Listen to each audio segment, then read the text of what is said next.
Como tem crescido o número dos meus adversários? São numerosos os que se levantam contra mim. São muitos os que dizem de mim: não há em Deus salvação para ele. Porém tu, Senhor, és o meu escudo, és a minha glória e o que exaltas a minha cabeça. Com a minha voz clamo ao Senhor, e ele do seu santo monte me responde. Deito-me e pego no sono, acordo porque o Senhor me sustenta. Não tenho medo de milhares do povo que tomam posição contra mim de todos os lados. Levanta-te, Senhor, salva-me, Deus meu, pois feres nos queixos a todos os meus inimigos e aos ímpios quebras os dentes. Do Senhor é a salvação, e sobre o teu povo a tua bênção. Que o Senhor nos abençoe. O sofrimento é um tema recorrente no livro dos Salmos. Via de regra, quando nós pensamos nessa coletânea de poesias hebraicas, o que de imediato vem à nossa mente são os louvores. E, de fato, uma parte considerável é de canções. Mas, pelo menos um terço do saltério é formado de lamento, de poesias que expressam dor, tristeza, desesperança.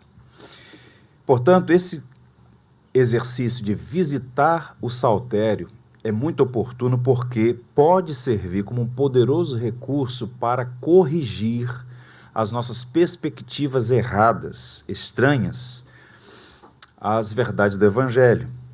E uma delas é justamente esse tema, que é um terreno sagrado que a gente deve pisar com muito cuidado, o tema do sofrimento. Vejam, o sofrimento não é karma, não é azar, não é destino impessoal, não é maldição hereditária, não é praga, nem mesmo castigo moral direto. O sofrimento existe por uma razão primária. Nós vivemos em um mundo caído. Houve um evento histórico, teologicamente chamado de queda, que é a causa principal do sofrimento, a entrada do pecado no mundo. Portanto, o nosso pecado e o pecado de outros nos afetam. Assim sendo, o sofrimento é uma realidade inescapável. Todos nós sofremos, basta observar duração, intensidade, mas inevitavelmente todos nós sofremos. Nesse exato momento há aqui pessoas sofrendo, por variados motivos. Natureza, intensidade e duração podem variar, mas todos nós sofremos. A vida não é indolor, eu tenho dito isso aos irmãos com frequência.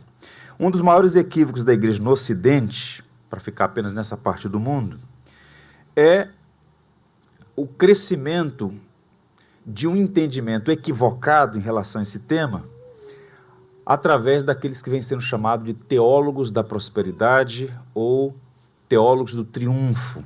Então, no Brasil, por exemplo, do ignorante bem-intencionado ao charlatão mau caráter, o que não faltam são pessoas que pregam e usam os mais variados recursos para isso, para sugerir e até afirmar com muita eloquência que é possível viver uma vida isenta de sofrimento, uma espécie de apólice de seguro contra a dor, contra o sofrimento. No entanto, não é isso que a Bíblia ensina. Nem tampouco os nossos ancestrais na fé, os nossos pais na fé, homens e mulheres santos e sábios que passaram por situações extremamente difíceis. Alguns deles foram experimentados naquilo que é chamado de a fornalha ardente do sofrimento. Conforme nós veremos, Davi, nesse salmo em particular, ele não é uma propaganda dessa teologia da isenção de sofrimento. Então vejam, o Salmo 3 especialmente, ele vai abrir para nós uma janela. Pensa assim, uma janela a partir da qual a gente consegue olhar a vida de Davi, examiná-la e aprender preciosas lições sobre esse sensível tema do sofrimento. O Salmo 3 é o primeiro de uma série de 13 salmos com títulos vinculados a Davi. É o Salmo de Davi quando ele fugia de Absalão, seu filho. Está lá. E essa não é uma nota tardia, tá? Nos originais. O redator do saltério, muito provavelmente Esdras, ele foi fiel mantendo esse registro da poesia original. Há uma geografia histórica aqui, uma situação registrada aqui. Então vejam, qual é o cenário, qual é o contexto a partir do qual Davi escreve esse tesouro que é o Salmo 3 e que tanta luz lança sobre esse tema que tem tanta importância e que diz respeito à minha vida e à sua, pode tanto falar ao nosso coração.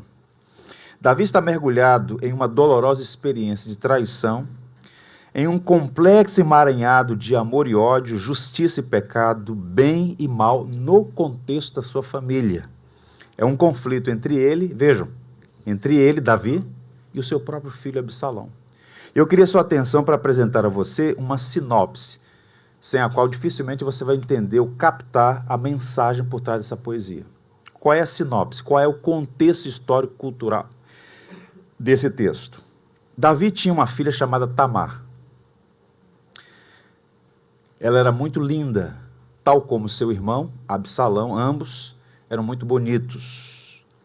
Um dos filhos de Davi, chamado Aminon, sentiu-se atraído pela própria irmã.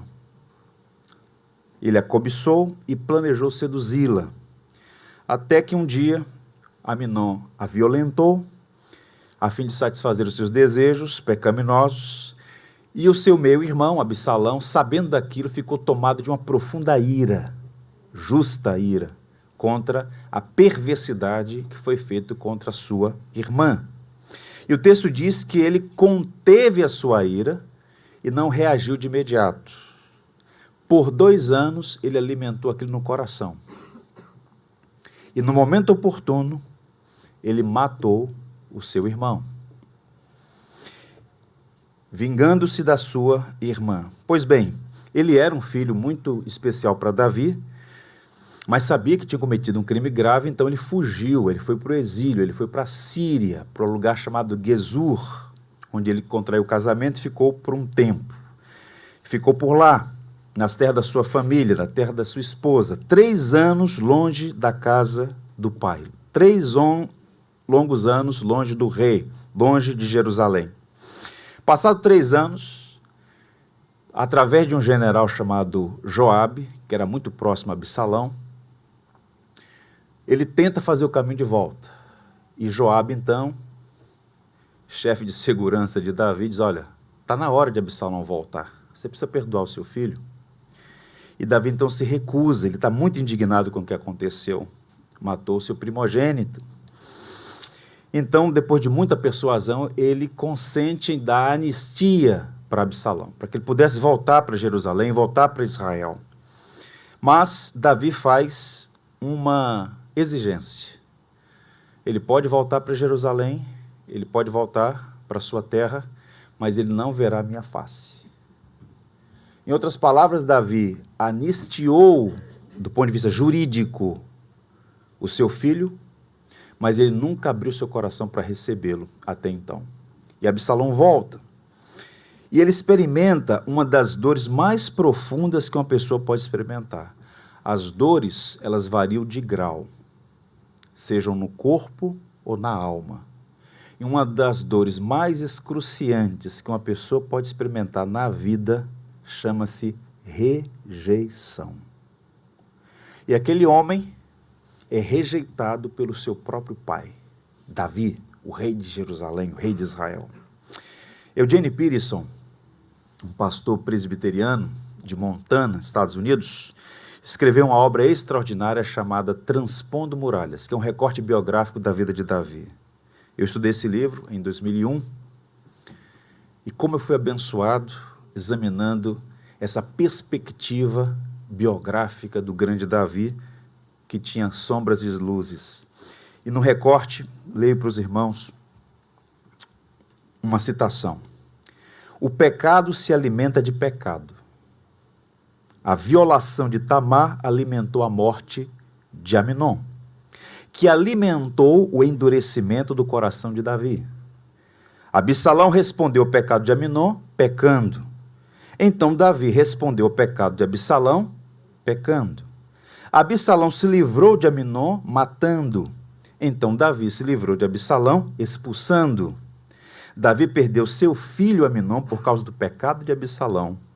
E Davi perdeu seu filho Absalão por causa do seu próprio pecado. O pecado se alimenta de pecado. Tudo isso é muito triste, irmãos, mas é real.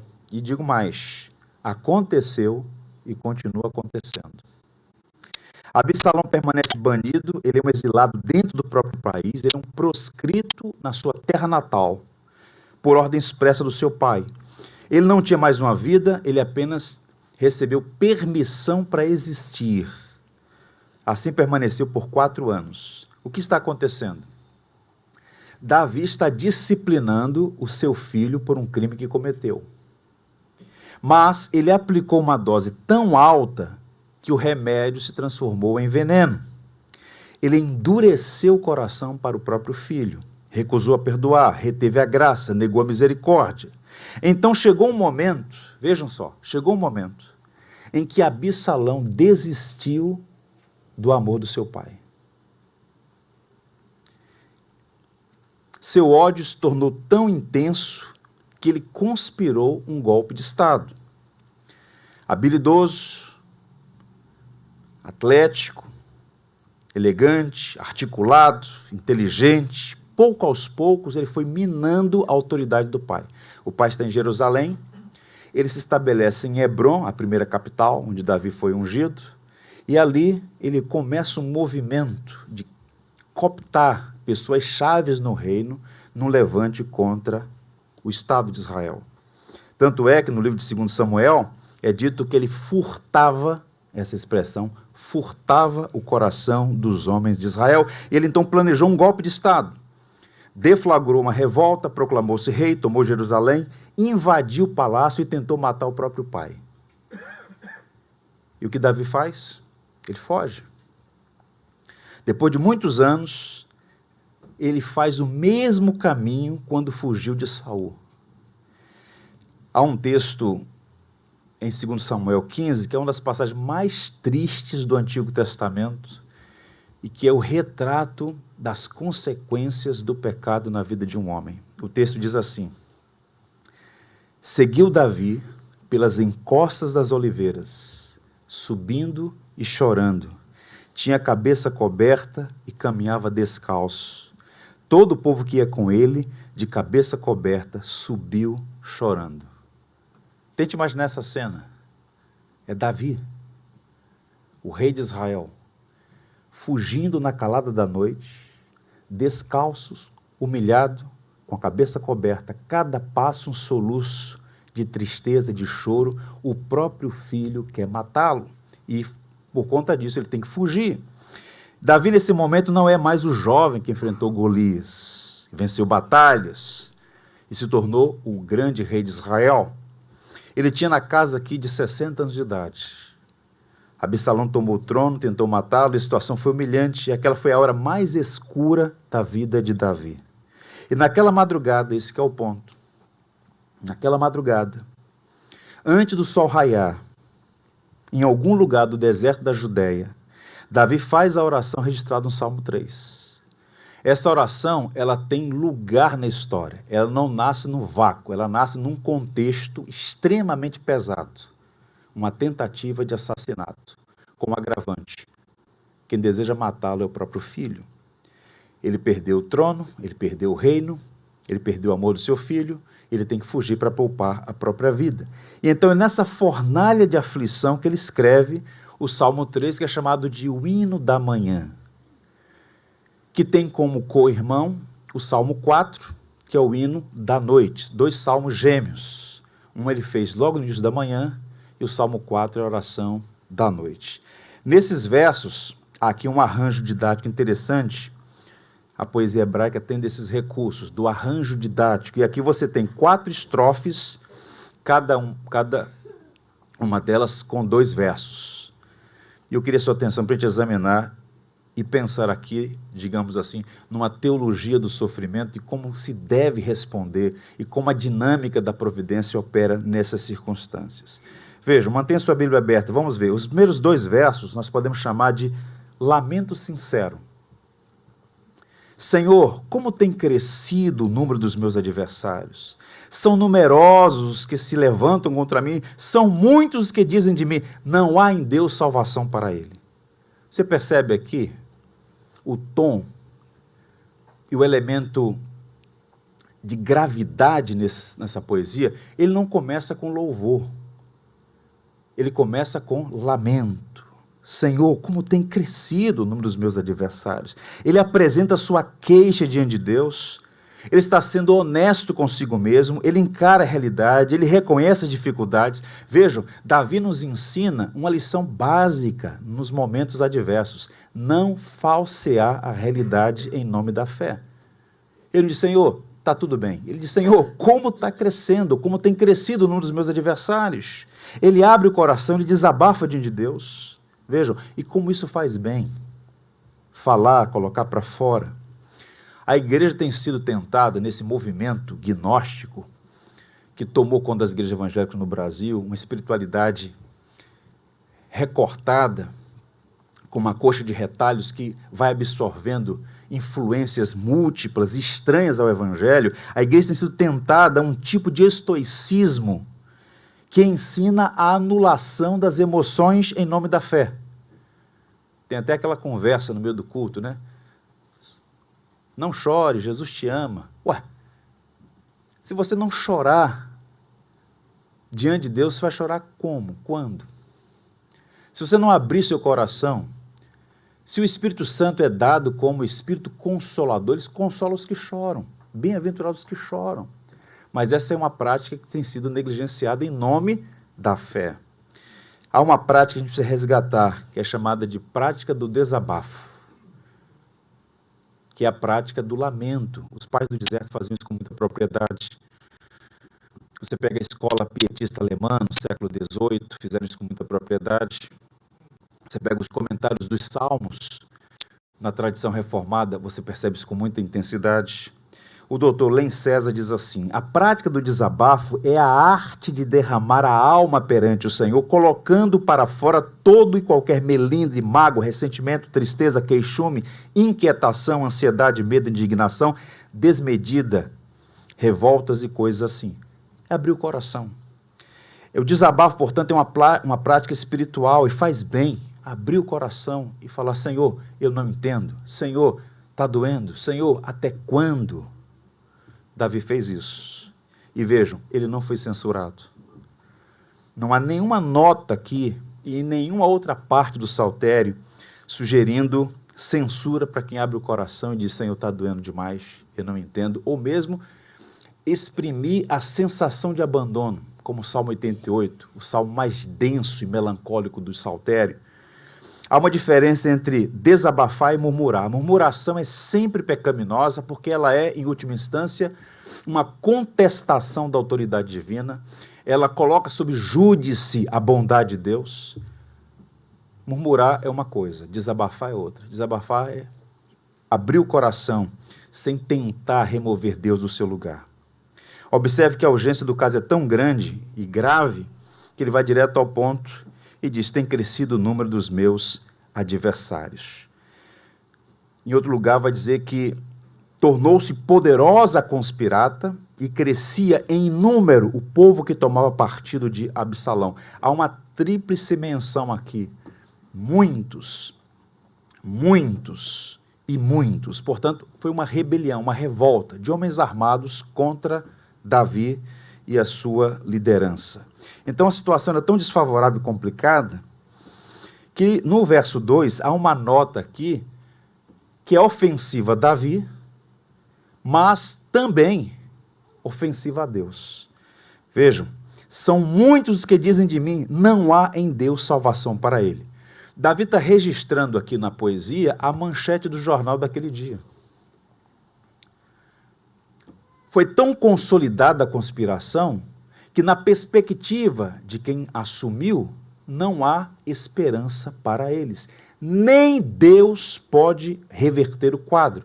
Porque do ponto de vista logístico, do ponto de vista humano, acabou para Davi. Ele era um homem já no final da vida, debilitado, que sofreu uma grande humilhação, o exército despreparado, e você tem alguém habilidoso, com articulações inclusive internacionais, que expulsou Davi de Jerusalém. Então, não há, nem Deus pode reverter o quadro. Davi, então, tinha acabado para ele. É uma sentença de condenação. É uma humilhação pública que o Davi está experimentando. De imediato, eu queria destacar aqui uma lição que a gente precisa aprender. Muito cuidado. Escolhas erradas têm consequências amargas. Alguém pode olhar o quadro e perguntar: por que Deus está permitindo uma situação tão humilhante, tão vexatória, uma derrota tão acachapante? Sabe por quê? Palavras do velho Spurgeon: Deus não permite que os seus filhos pequem com sucesso. Deus disciplina os seus filhos para um bem maior. O que está acontecendo aqui é que o Senhor está usando aquela circunstância ruim e até perversa, liderada por Absalão, para trabalhar no coração de Davi. Davi está sendo disciplinado por Deus por seus próprios pecados, como ele vai confessar em 2 Samuel.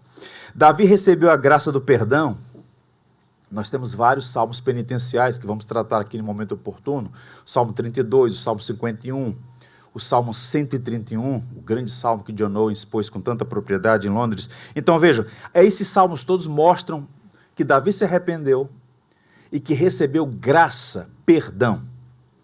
No entanto, as consequências acompanharam-o até o final dos seus dias. Ele experimentou graves problemas na família e no reino. O filho dele com Batseba morreu. Sua filha Tamar foi violentada. 3 dos seus filhos foram assassinados: Aminon, Absalão e Adonias. Portanto, a exortação que o cenário familiar, político de Davi nos apresenta é: cuidado com o pecado, porque ele tem uma dimensão social. O pecado não é simplesmente uma manchinha. O pecado, ele tem uma influência destrutiva, danosa. Ele tem essa dimensão social. E o detalhe, ele afeta as pessoas que a gente mais ama. Davi, com seus pecados, afetou as pessoas que ele mais amava. Então, escolhas erradas afetam outras pessoas, inclusive as que nós amamos. Portanto, cuidado para não fazer escolhas erradas, das quais no futuro venha se arrepender, porque a graça é maior que a nossa iniquidade, mas as consequências são sempre inevitáveis. A segunda lição, a segunda proposição, a partir dos versos 3 e 4. Nós encontramos aqui, além de um lamento sincero, uma confiança inabalável, porque o tom muda no verso 3. Tanto é que está evidente aí a adversativa. Porém, tu, Senhor, és o meu escudo, és a minha glória, o que exaltas a minha cabeça. Com a minha voz clamo ao Senhor, e ele do seu santo monte me responde. Davi não se deixa abater. Vejam, ele tem aqui, ele começa com lamento, e é bom lamentar, é bom abrir o coração e expressar as dores diante de Deus, mas a fé está presente, a confiança na soberania de Deus está presente. Ele conhecia a Deus. Porém, tu, Senhor, és o meu escudo. Ele vai fazer uma declaração de fé aqui. Depois de lamentar, ele apresenta sua queixa, faz uma oração piedosa, cheia de devoção a Deus. Esse porém mostra o contraste. Ele usa uma palavra técnica aqui. Porém, tu, Senhor. Diferente do verso 2, quando os detratores disseram, nem Deus pode salvá-lo, a palavra que Davi usa aqui é o tetragrama sagrado, Yahvé. E Davi não a usou de qualquer maneira, muito pelo contrário, como um bom judeu, havia sempre aquela necessária e devida honra e cuidado e reverência com o nome de Deus. Eu sou o que sou, Yahvé. E quando ele diz, porém tu, Senhor, ele está invocando aqui o Deus da aliança, o Deus de Abraão, Isaque e Jacó. É baseado, portanto, na relação pactual que ele clama por misericórdia. Em outras palavras, está dizendo, Senhor, é real o problema. São muitos os que se levantam contra mim. E mais, na perspectiva deles, nem o Senhor pode me livrar. Porém, tu, Senhor, o Deus da aliança, tem uma promessa e o Senhor vai cumpri-la. Ele está invocando a promessa de Deus. Não devemos, irmãos, apequenar o grande Deus, o Elohim Yahvé Adonai. Os problemas são grandes, mas Deus é maior, sempre é maior. E agora vejam como ele trabalha didaticamente. Se de uma maneira consistente ele usa 3 vezes a expressão para apontar a grandeza do problema, meus adversários, meus adversários, meus adversários, agora ele também vai usar aqui uma tripla menção do socorro que Deus vai fazer por ele. Ele diz, meu escudo, minha glória e aquele que ergue a minha cabeça. Escudo, vejam, essa é uma metáfora antiga para Deus. A ideia da proteção, do cuidado. O que muito provavelmente Davi está fazendo aqui, e Davi era um homem que conhecia a tradição, ele conhecia a palavra de Deus, por assim dizer, ele está evocando aqui uma promessa que Deus fez a Abraão 1000 anos antes dele. A primeira vez na Bíblia em que Deus é apresentado como escudo de alguém, é uma promessa que Deus faz a Abraão. Está registrado em Gênesis, capítulo 15. Depois destes acontecimentos, veio a palavra do Senhor a Abraão numa visão e disse, não temas, Abraão, eu sou o teu escudo, e o teu galardão será sobremodo grande. Então Davi, primeiro ele evoca o Deus da aliança, o Deus do pacto de Abraão, Isaque e Jacó. E agora ele diz, tu és o meu escudo. O Senhor prometeu ser o escudo de Abraão, meu pai na fé. Agora também eu invoco que o Senhor seja o meu escudo. Davi, embora tivesse alguns providenciais meios para deixar a cidade, ele não se estribou em si mesmo. Ele confiou no Senhor, e havia, como de fato houve, um plano para retomar o poder, mas ele primariamente busca refúgio e segurança em Deus. Tu és o meu escudo. De todos os lados podem vir flechas, lanças, dardos, mas ele buscou refúgio em Deus. Deus era o seu escudo. Veja o que está acontecendo aqui, uma recuperação, um trabalhar de Deus na vida de Davi. Davi foi perdoado? Sim. Mas ainda havia resíduos do velho homem naquele coração. E o Senhor estava preparando ele.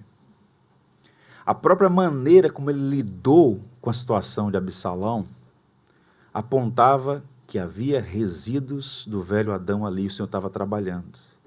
Então essa situação penosa, custosa, difícil, foi uma espécie de cirurgia da graça na alma de Davi. O Senhor está colocando ele de volta no lugar certo. Nem sempre os problemas melhoram as pessoas. Há um adágio antigo que diz que o mesmo sol que derrete a manteiga endurece o barro. Tem gente que, quando passa pela dificuldade, é quebrantada, os ouvidos ficam sensíveis à voz da palavra, se torna moldável, trabalhável, mas algumas ficam refratárias. Quanto mais problema, pior fica.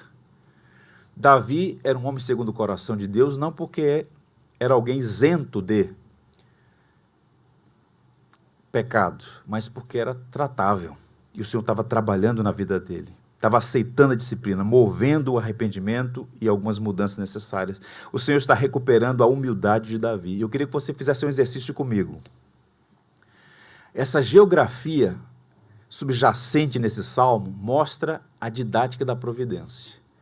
Jerusalém era uma fortaleza que pertencia a uma tribo de Canaã, dos Jebuseus. Era uma fortaleza.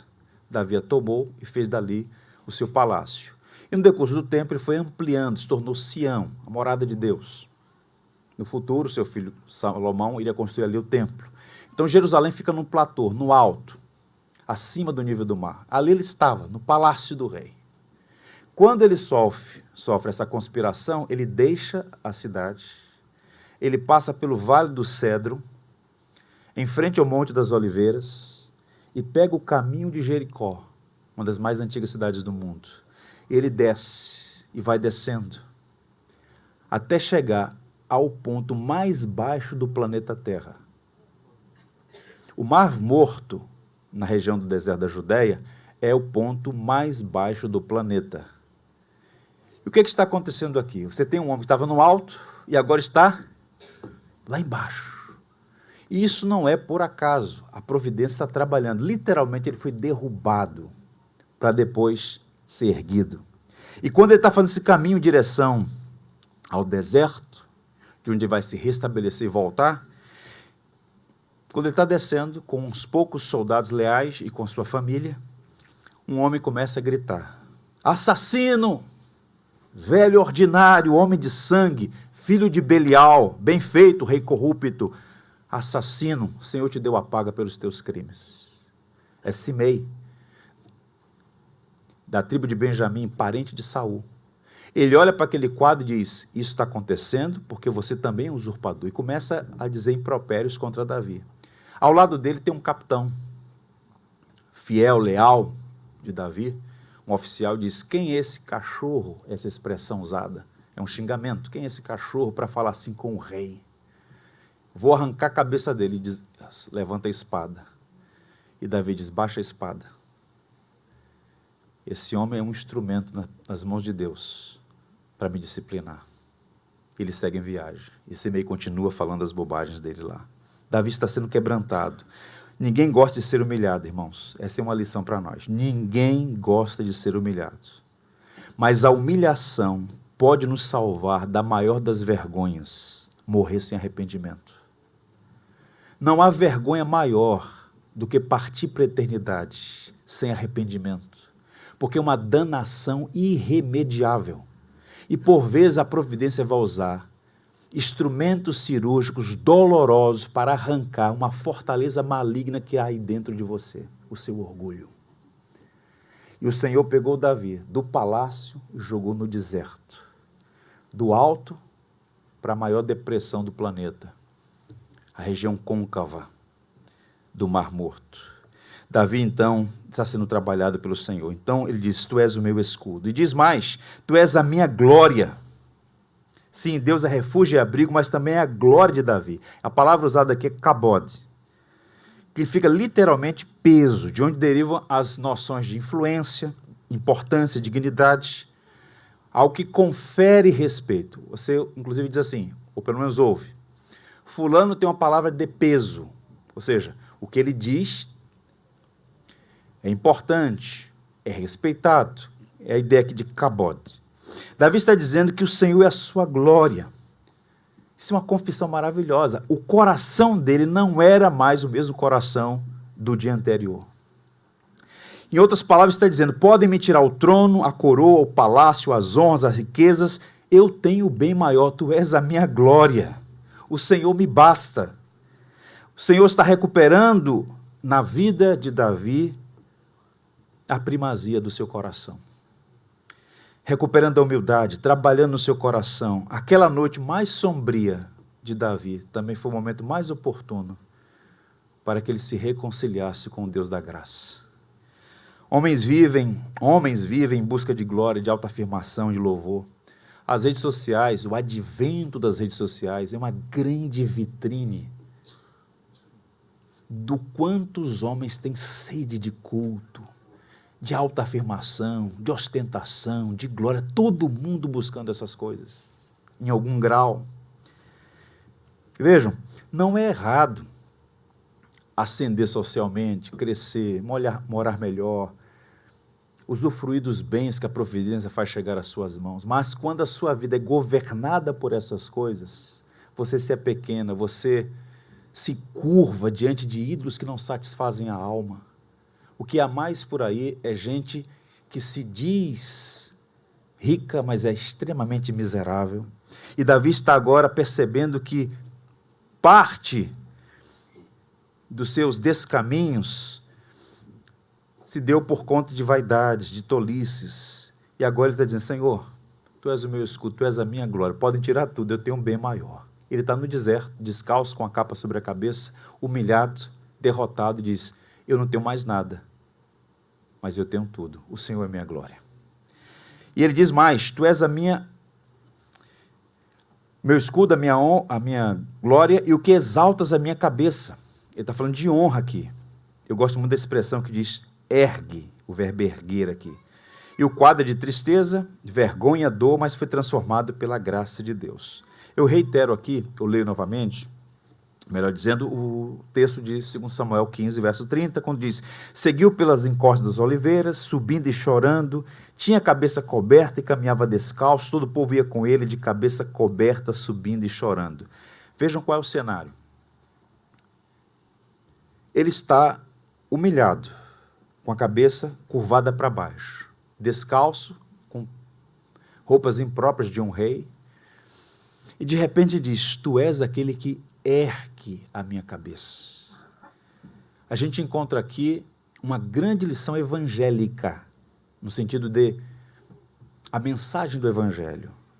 1000 anos depois desse evento narrado no Salmo 3, 1000 anos depois, Jesus Cristo, filho de Davi, baixou a sua cabeça na cruz, se entregou à morte por nós, mas ao terceiro dia ressuscitou dentre os mortos, ergueu a cabeça e nos fez assentar no trono como reis de todas as nações. O filho de Davi baixou a sua cabeça na cruz para que um dia nós pudéssemos andar de cabeça erguida, sem culpa, sem condenação e sem vergonha. É por isso que Davi é filho, Jesus é filho de Davi. O que Deus fez por Davi naquele dia, em alguma medida faz por nós todos. O pecado vergue a nossa cabeça para baixo, mas o Senhor ergue a nossa cabeça, porque em Cristo não há culpa nem condenação, porque o sangue do Cordeiro já foi derramado em nosso favor.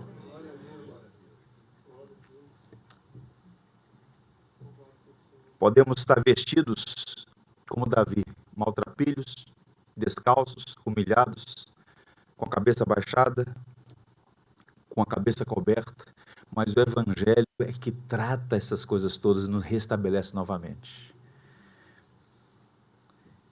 Há uma escultura de Donatello, um dos grandes artistas renascentistas, está na Catedral de Florença. E o artista ele capturou bem a imagem do Evangelho naquela escultura.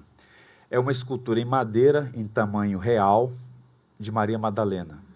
Ela é toda em madeira, e a arte é interessante porque aponta para Maria Madalena vestida de trapos, uma roupa muito simples, mas ela está com a cabeça levemente erguida. Que mensagem, capturando bem o Evangelho.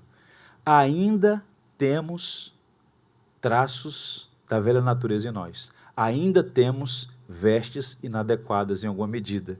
Mas a nossa cabeça está levemente erguida porque não há mais condenação. Estamos caminhando para a glória.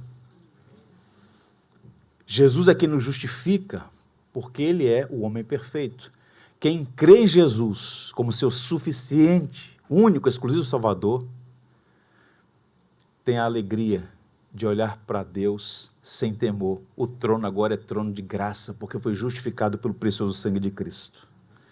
No verso 4 ele diz: com a minha voz clamo ao Senhor, e Ele do seu santo monte me responde. Davi agora estava no deserto, e ele diz: eu olho para o Senhor num santo monte, Ele me responde. Havia uma distância simbólica entre Deus no alto e Davi lá no baixo.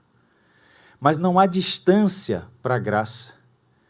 Ele clama e o Senhor o responde. É assim, meus irmãos. Deus está no mais alto e sublime trono, mas sempre houve pecadores quebrantados. Não há distância para o homem penitente, não há distância para o homem quebrantado, não há distância para o homem humilde, porque pelas vias do Evangelho, pelo precioso caminho do sangue de Cristo, Deus nos ouve e tem prazer em nos socorrer. Guarde essas lições no seu coração. Primeiro, Deus é o teu escudo contra os teus adversários, seja eles quem forem. O Senhor te protege, Ele é o vingador do seu povo.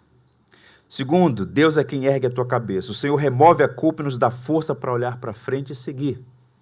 Não aceite condenação. E 3, Deus é quem ouve o teu clamor. Use os salmos para orar, aprender a orar, falar com Deus. Esse exercício sagrado da oração. Nos versos 5 e 6 nós temos uma declaração de fé. Deito-me e pego no sono, acordo porque o Senhor me sustenta. Não tenho medo de milhares do povo que tomam posição contra mim de todos os lados. Aqui você percebe uma mudança no estado de espírito. Por quê?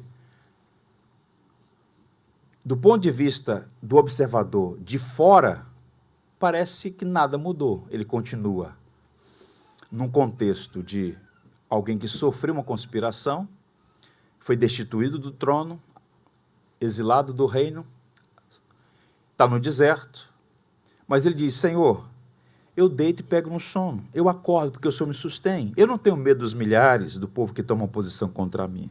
Com essas palavras, nós não temos apenas uma manifestação pública da fé em Deus, mas também uma autêntica confiança. Naquela manhã bem cedo ele se levanta e ora. Os problemas são reais, as lutas são intensas, os inimigos estão por toda parte, mas ele pode deitar e dormir. Eu acordo pela manhã porque o Senhor me sustém. A pergunta é: como é possível ter uma boa noite de sono num contexto de tantos problemas? Ele não está reclamando de uma dor de dente, de um calo no pé, de uma situação circunstancial, não é uma dor física, não é um problema diminuto, ele está lamentando um problema gravíssimo. E agora ele diz: mas eu deito e pego no sono. E eu acordo pela manhã porque o Senhor me sustém. Um comentarista alemão chamado Delitzsch, ele diz: a mão de Deus foi o travesseiro de Davi. Pode deitar e dormir, eu estou com você. É o que Paulo chama de paz de Deus que excede todo entendimento. Ele mesmo disse no Salmo 30, ao anoitecer pode vir o choro, mas a alegria vem pela manhã. Então ele diz: não tenho medo de milhares do povo que se levantam contra mim. E aqui não é arrogância dele. Não, podem vir, não tenho medo. Não. Essa declaração de que o medo não o domina é porque ele está descansando em Deus.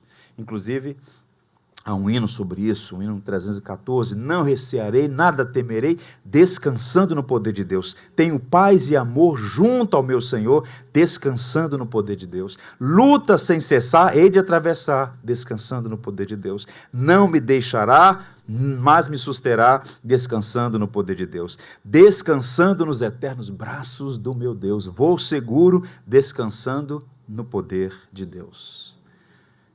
Eu sei que, como humanos que somos, filhos de Adão, há uma distância entre o que nós entendemos na mente e a maneira como nosso coração reage.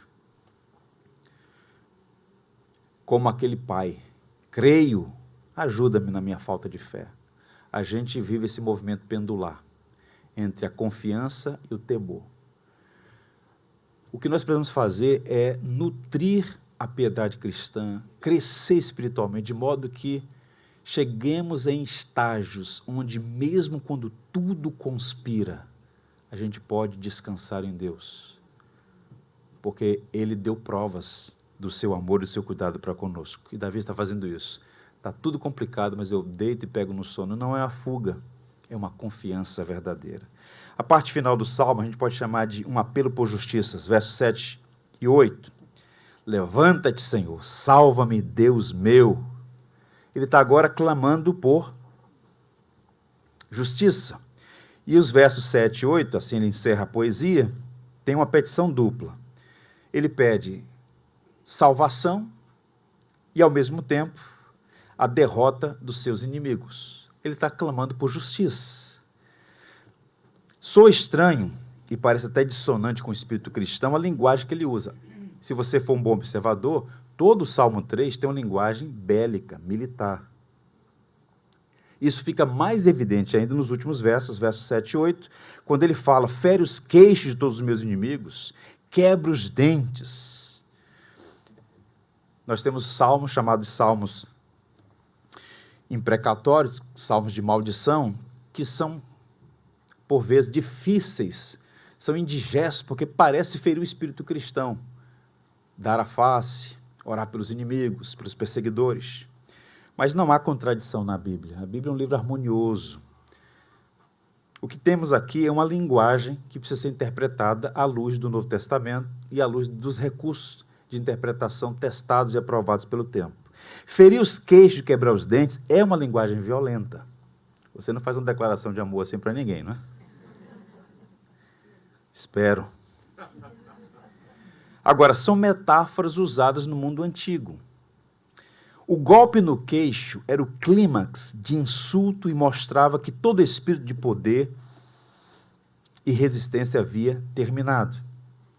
Um dos grandes boxeadores do mundo foi o Mike Tyson. Uma vez, numa entrevista para a Fox News, perguntaram se ele entrava sempre com um plano no ringue. Ele falou: olha, plano a gente tem, mas todo plano termina quando você recebe um golpe no queixo.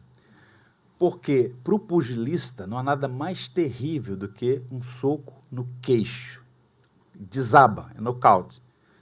Então a linguagem do golpe no queixo é: Senhor, derrota de forma acachapante os meus inimigos. Dê um golpe no queixo. Não prolonga essa luta, não. Acerta o queixo logo. Termina. É o que ele está dizendo. Percebe como fica diferente quando você enxerga a mensagem por trás do símbolo? E quando eles arrebentam os dentes, porque o inimigo era comparado a uma fera bestial, desculpa aqui a redundância, mas uma fera extremamente ávida em devorar a sua presa, e o Davi está pedindo a Deus: Senhor, quebra os dentes deles, ou seja, torna essas feras inofensivas. Spurgeon, comentando esse salmo, diz assim: nossos inimigos são inimigos vencidos, porque Deus faz deles leões desdentados. Tente imaginar um leão sem os dentes, sem as garras. É o quê? Um gatinho com mucilon. Não pode fazer nada. Então, quando ele está dizendo, quebra os dentes, Senhor, os instrumentos de morte deles, eu peço que o Senhor remova, quebra os dentes. Então, Davi, que não está dando licença para nenhum cristão ser violento, ele está dizendo o seguinte: você precisa confiar no Deus, que sabe acertar o queixo e sabe remover as garras e os dentes dos perversos. Então, dias depois, Davi está orando por justiça. Então, dias depois daquela guerra civil, Davi reúne seu exército, não sabemos exatamente o intervalo entre a saída do palácio e o movimento de resgate e de restauração do reino. Davi reúne seu exército, prepara as tropas em 3 grandes grupos, companhias, divisões, tudo organizado. Ele reúne de outros lugares do reino seus valentes. E ele diz: olha, eu vou liderar esse movimento para a gente voltar. E então Joabe, o general, diz assim: não, o Senhor, meu rei, vale mais do que 1000 homens. Fica aqui. Nós faremos isso. Deus mesmo vai nos dar vitória contra os nossos inimigos. E Davi, então, depois de ser persuadido, ele disse: tá bom, eu vou ficar aqui no acampamento, vocês vão. Agora vejam a linguagem de Davi e o quanto ela revela que o seu coração não era mais o mesmo daquele homem antes daquela conspiração. Por amor de mim, tratem com ternura, tratem bem o jovem Absalão. Ele que por 4 anos se recusou a ver o próprio filho. Agora ele diz assim: olha, eu vou ficar, mas eu peço um favor para vocês. Sejam bondosos, tratem bem o jovem Absalão.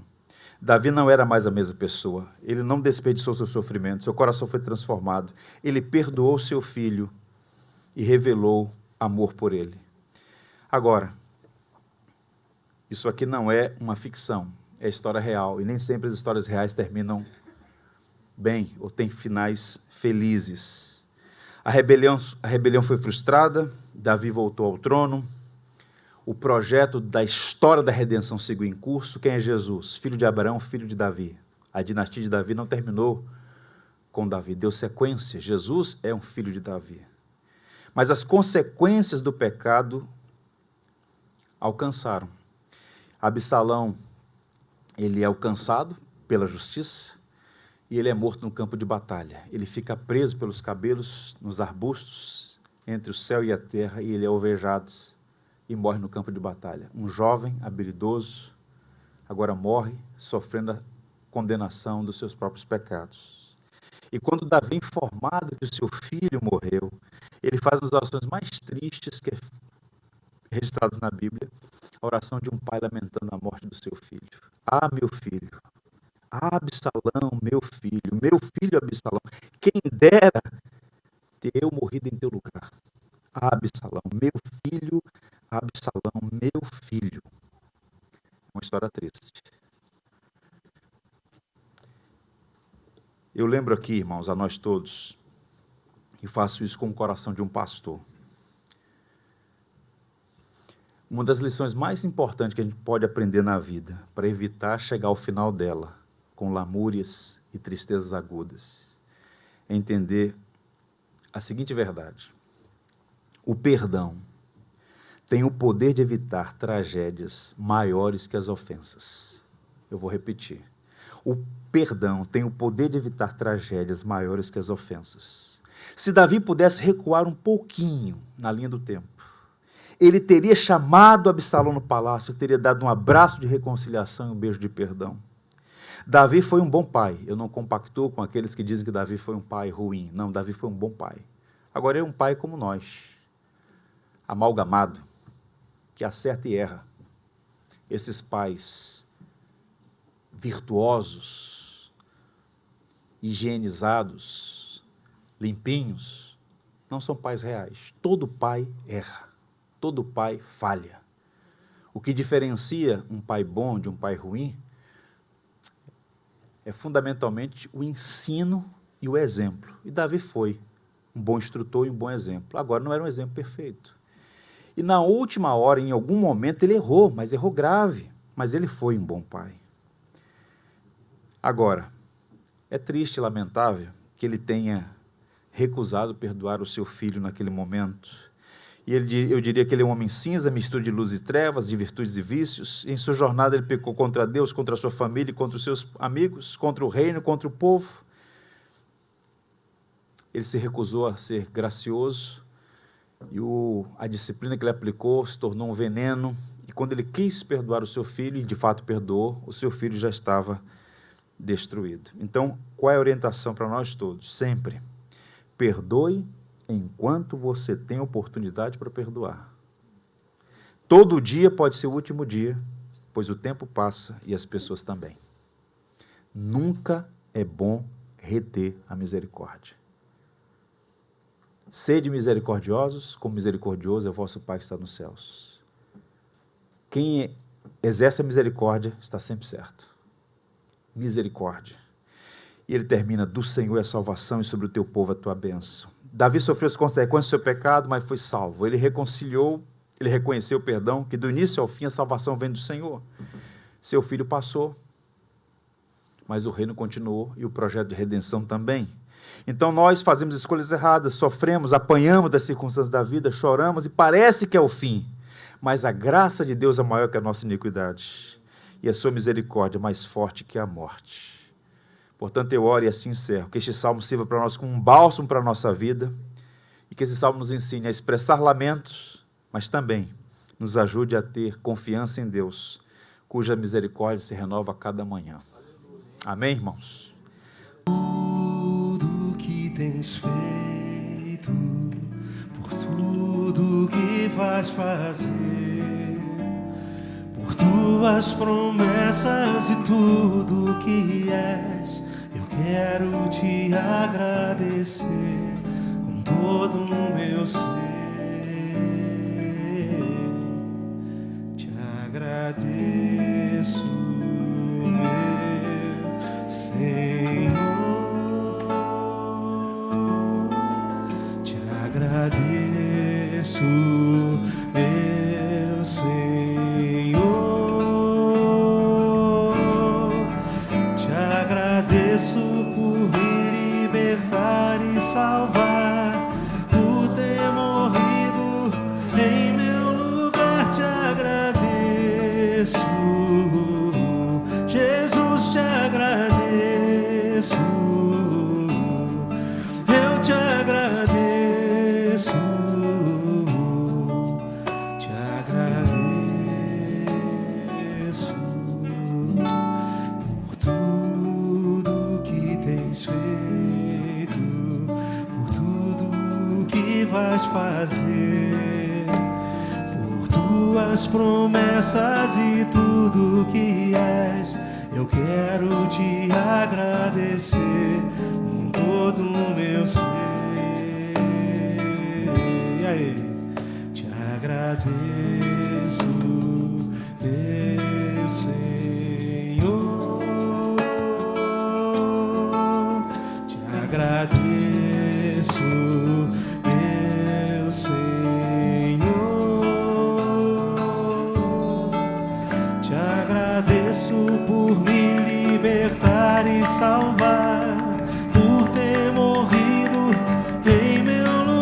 te agradeço, Jesus.